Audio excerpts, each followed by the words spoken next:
Let's talk about Fallout Worlds and ways Bethesda could use to improve the mode and ultimately prevent it from shutting down like it happened to the previous modes.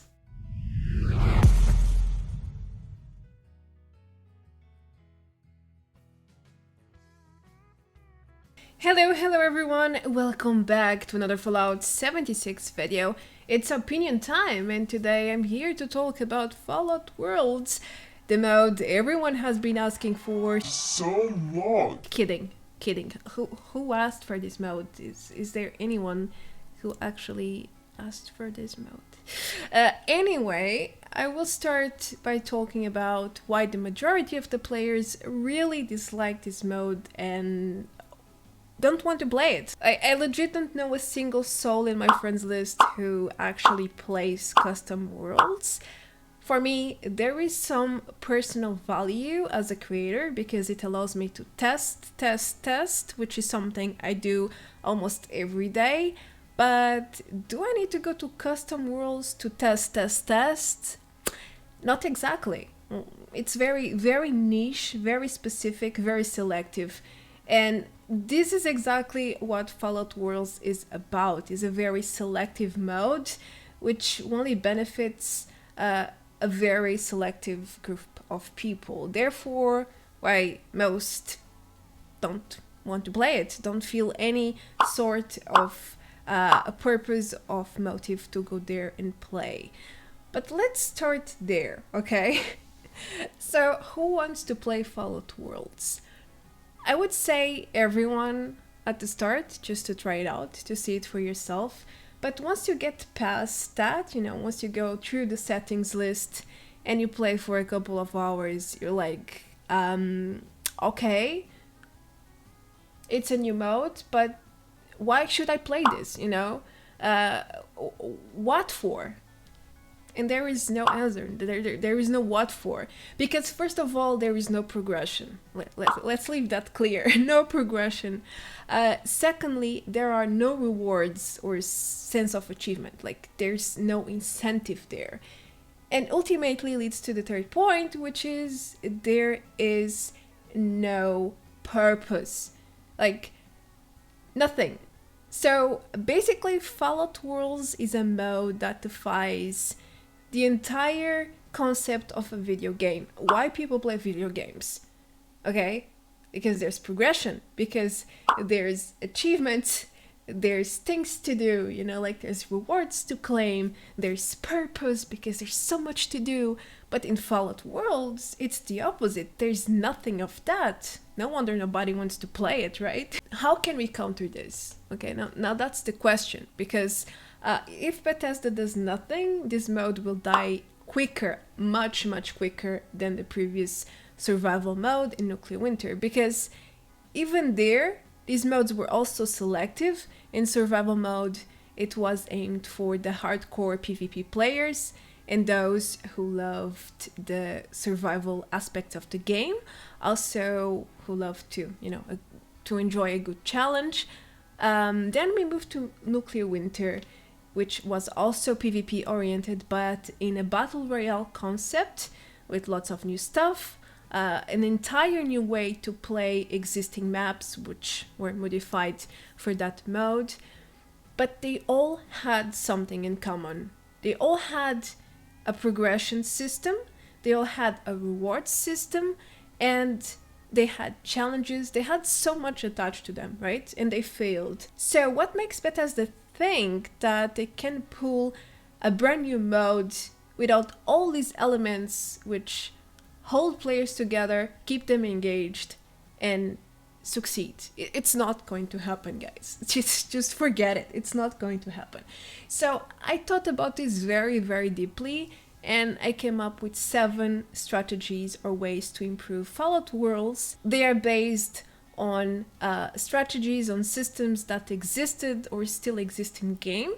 Therefore, it shouldn't be too difficult for Bethesda to implement, any of them really, but if they just stick to 1 or 2, it would be amazing, beautiful. So let's jump right into these strategies, which might as well save this mode if something is going to happen. I know Bethesda said This is the very foundation for something bigger. They have been saying this over and over, but what do they mean with bigger? Do they mean more settings, more dev tools? Because this is ultimately what Fallout Worlds is basically giving players the access to dev tools, and dev tools are a bit far away from mod support, which supposedly is what they are aiming for. But I just don't see a relation between dev tools and mod support. If you think about it, Fallout 76 has so many functional mods already, which do not require access to any sort of foundation. I mean, they already work, they exist, we use them all the time. Maybe they are referring to mods which actually impact the gameplay or add new content, not just mods to aid you with interfaces or visually changing costumes or something alike. I just can't see it. I mean, maybe it's my lack of vision, my lack of knowledge about coding and so on. Maybe it's that, but maybe it's not. Anyway, with that being said, let me show you my 7 strategies on how to improve Fallout Worlds and possibly even save it. Alright, so my first solution would be to impose or include some sort of progression into Fallout Worlds, and that would use the existing settings, okay? We have this huge list of settings already, so why not use some of them to create or establish progression? Some of them don't necessarily change the gameplay. Examples of that are the weather system, the filters, the gore, or the stagger effects. I mean, why can't we play with these on and have progression? This could also work vice versa, you know, why can't we play with such settings in private or adventure because it doesn't impact anybody else? Why can't I have certain weather or certain filter when it already exists in the game? So this would create a small sense of progression. I know it's not much, but it would be something. I'm starting slow, hold on, there's better stuff coming, I promise. Strategy number 2 would be to include exclusive challenges for Fallout Worlds, just like it happened with the previous modes. So why don't we have challenges for this mode when we had for Survival and Nuclear Winter, and they worked really, really well, especially when there were seasonal events. I remember everyone in my friends list playing Nuclear Winter when we had the Christmas event, the Halloween event, and they were based on challenge and they had rewards too. It was pretty fun to do. So why not do something similar for this with Fallout Worlds? Great question. It's one of these things we keep wondering and wondering. The answer is obvious, but still Bethesda doesn't do it. Why? I don't know. It's just no. Let's move. Next, I have another idea about the sub-modes, which are active in public worlds. Bethesda has 5 layouts or templates right now. They are based on these niche concepts. One is for building, the other is for PvP, the other is for survival. And my question is, why can't they make some sort of achievement and trophy system? You know, consoles and Steam have achievements already.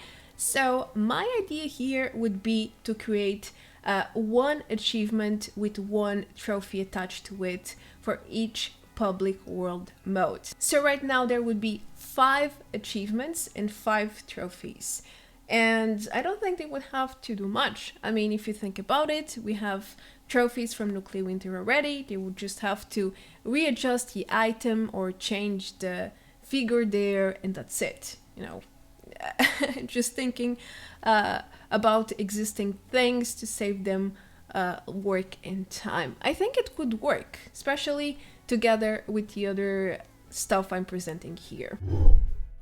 Okay, number 4 is one of my favorite strategies because it's something that works and we have proof in game already, which is about creating a new rank system with rewards. It's something that Nuclear Winter did exceptionally well, We have it also in adventure with all sorts of challenges. Again, my question is, why didn't Bethesda do this already? Because they did it in the past, it worked, but now they just dismissed it altogether. Why? Why can't we have some sort of ranking system? Ideally, I would say to create like an account progression. Now, using this idea, I would go even further and make some sort of account rank system, to enable progression.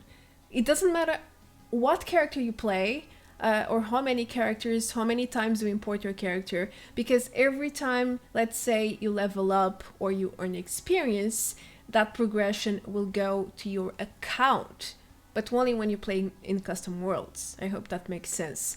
This would enable progression, and at the same time, it will allow players to unlock rewards for all modes.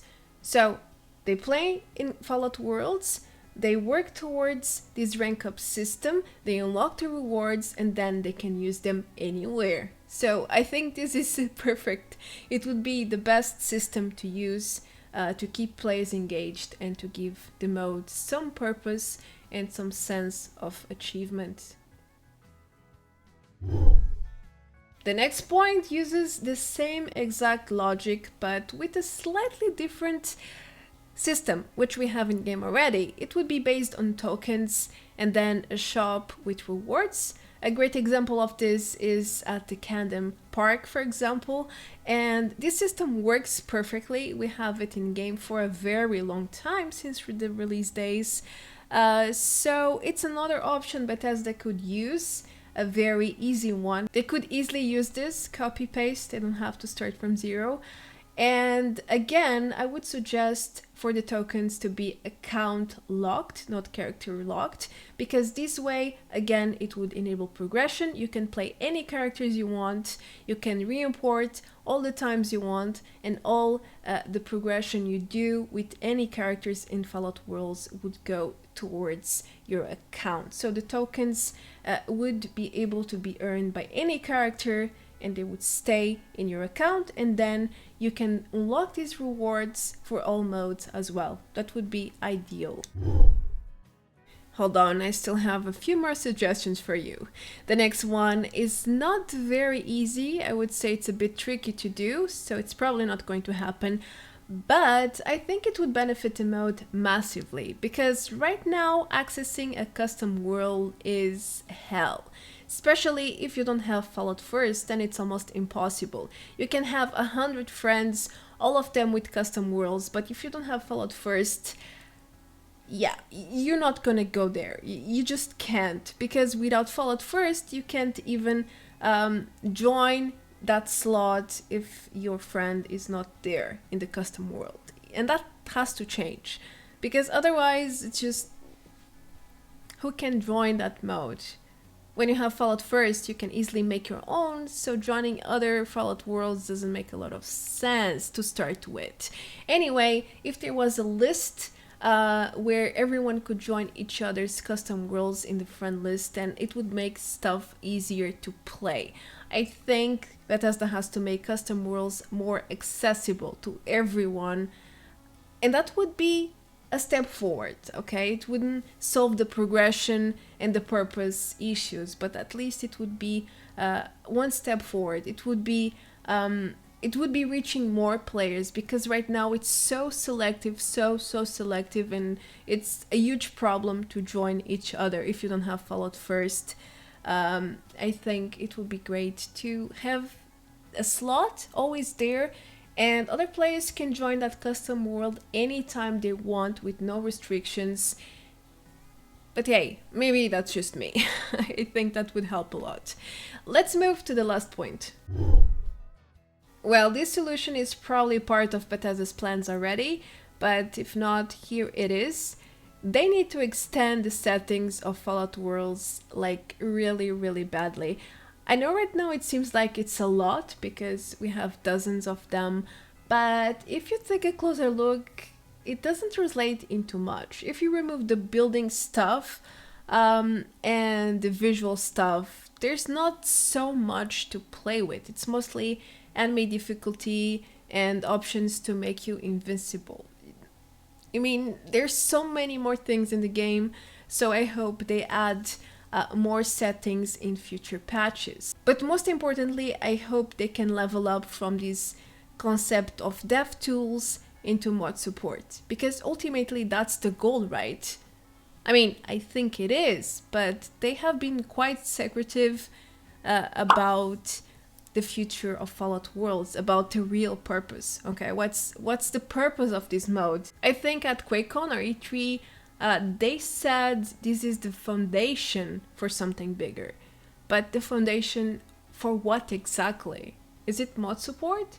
Is it just this, what we have already, which is basically a test world? I don't know. I don't see a future for this mode, to be honest with you.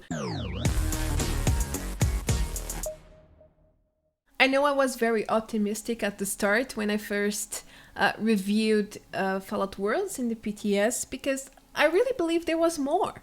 I thought that was the start, but then that's it. They released it, they made a few minor changes, they put it in the official servers, and that's it. There's nothing else. It's just this very selective set of settings which we can play around, and I don't think that's what players want. It's great to have, don't get me wrong. For me as a creator, it's very useful to have something where I can test whatever I want without being afraid to corrupt my character or something I like. Also to craft endless legendaries and all sorts of items, to actually test them without worrying about materials, about caps, about currencies, about nothing. It's beautiful. But for me, that's the only purpose. I know there's many other purposes. Builders tend to love this mode. But even then, I mean, if I was a hardcore builder, I would like to have some sort of blueprint system to save my creations, you know, just so I can import them across my slots, or even bring it to the public, to the public worlds. Not adventure, but, you know, Fallout public worlds. But there's nothing. I mean, you build something, if it's in the public after your mount is gone, if it's in your custom world, if you re-import your character, it's gone. Again, it's missing that sense of progression. It's making me nervous because it's so easy to make it better. The functions and options exist in the game, but they don't add them. It's like, guys, come on, it's there, it's in front of you. It's like they don't want to make the mode viable or successful. I don't know, it's very difficult for me to understand this lack of vision, this lack of management. I don't know how to call it at this point. But yeah, if they put all of these things I mentioned in this video, I'm pretty sure people would at least like the mode. I wouldn't say love it, but they would engage with it, they would like it, at least in the first months, just like it happened with Survival and then with Nuclear Winter.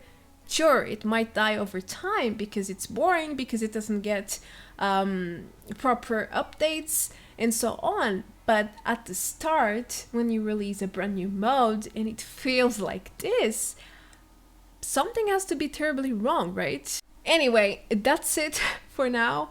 It was a pretty long video, I know, but I had plenty to say. I hope the strategies I shared here today make sense to you. If you have anything to add, or if you don't agree with me, feel free to leave a comment down below. I usually read the comments and I often answer too, so if you have something to ask, go ahead and do it. That's it from my part. I am Arte Branco. Thank you so much for watching, and I will catch you very, very soon in the next one. Stay tuned. There's a lot coming. Alright then, take care. See you. Adios. Bye bye.